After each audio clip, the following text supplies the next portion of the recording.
everyone, Tracy here. Today I thought I'd share with you how I am storing and organizing my 6x6 and my 8x8 paper packs. And if you remember from other videos, I am a flipper. I like to flip through my supplies and then pull them out. I find that easier for me.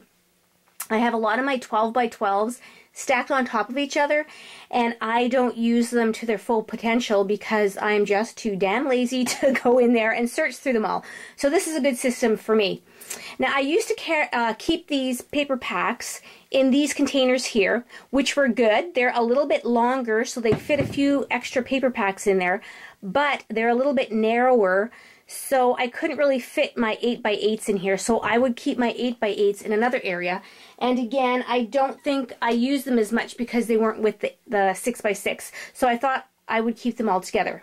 So the first thing I did was I rounded up all my paper packs, and I have a lot of them, and then I put them in different categories. So here, this one is pastels, and then this one is whimsical, and whimsical to me are these fun prints, like, you know, bold colors, bright, happy colors. And then I have one for vintage, and vintage would be like these ones here, with the grungy kind of browns, you know, black and white papers.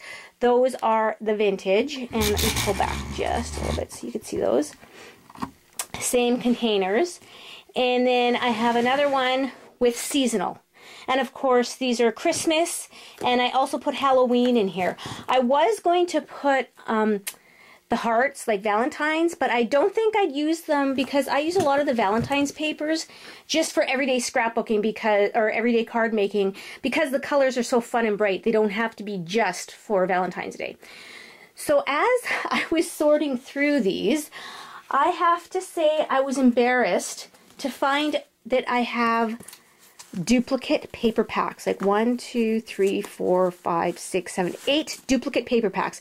Not only that, I have a triplicate of these. I have these two, and then I also bought a whole pack with stickers and that. I never buy the stickers or chipboard, but they had them in a pack like this, so I thought, oh, that was fun. So I bought those. I know one of these are for my friends. I bought them for her, but yeah, I have gifts for a while now. And another thing I've done is I put these labels on, which I do all through my room. I have these labels on a lot of my supply containers, and they're just made with punches. And then, let's see if I can get a closer look. Like for the seasonal one, I just used my label maker and put seasonal on here. And then I also attach them, because these are just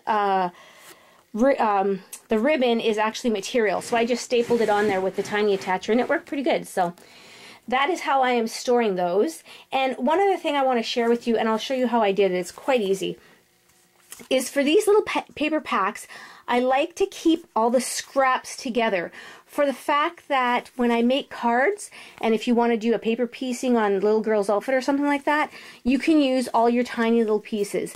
So I just stuck an envelope on the back cardboard piece, and I put the scraps in here. And I like this for the fact that, like I said, all the scraps are contained in one area, and the envelopes are just leftover, and I'll show you those. So I have shared how I alter one of these envelopes and make it into a 6x6 envelope. I have trouble finding them here, so I just buy the longer ones and alter them down, because my cards are usually a 5.5 by 5.5, so these are nice and roomy, so if you have thicker embellishments, they still fit in here. So when I alter those envelopes, I am always left with the bottom half of the envelopes, this little thing here. So what I do is, obviously, I love that paper pack. I have lots of little pieces from it. Maybe this isn't the one to share it with you. So what I do is I just, here. So what I do is I just take this little leftover piece of the envelope. I add some adhesive to the bottom and the top of it. And then when I put it on the back cardboard piece, I put it down just a smidgen. I don't even know if you can see that. Just a smidgen lower than the bottom. Like I don't even it up. I bring it down the envelope part just a little bit lower. So when I put my paper packs in there, let me see if I can do this one. Oh, that one's a full piece. Obviously, some full pieces fell out. So when I put the little pieces in, they can still shut and they'll still stay flat. So you can fill this puppy up, but like I said, just a little bit lower, and then you can put all your little scraps in there, because like I said, I use these. I really do use most of these on papers and stuff like that. Like look, I even practiced some stamping on the back one, but I still use it. So I put all those in here.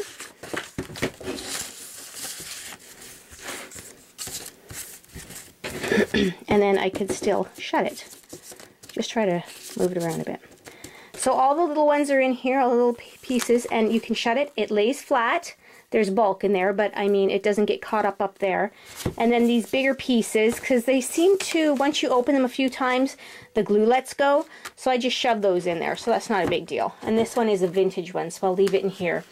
And also, some of them I noticed, they were breaking apart right where the glue was holding it. I'd have like two pieces, and I didn't like that, so I just took a piece of Scotch tape and shut that, just for my anal tendencies.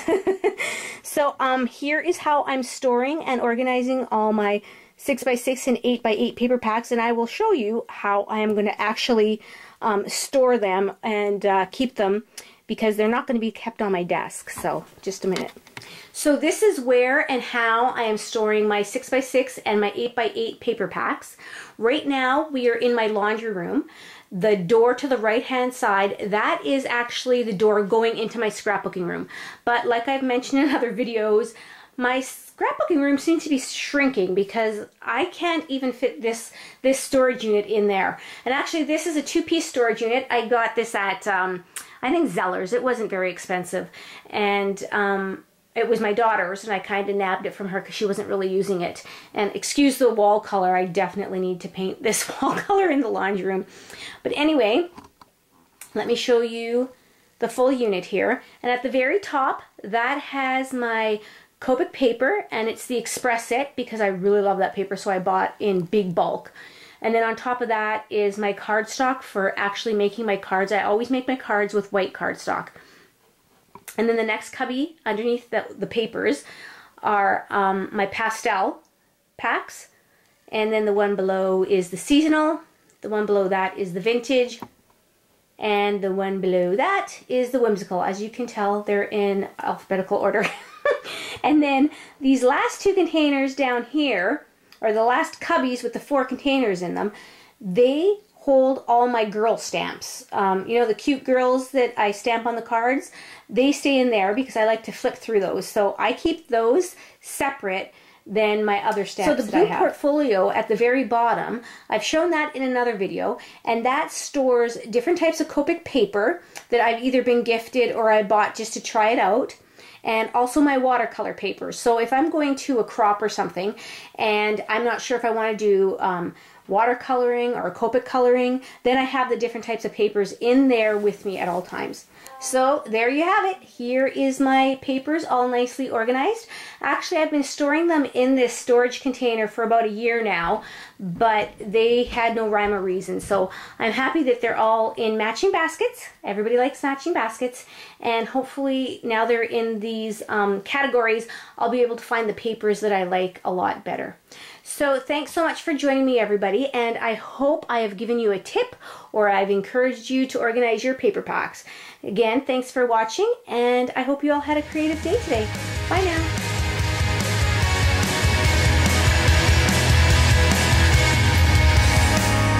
Every second there's a second chance. I know that there's a problem in my head that I just can't seem to let go. That time doesn't hesitate, and our heads won't slow. And I don't believe in fate.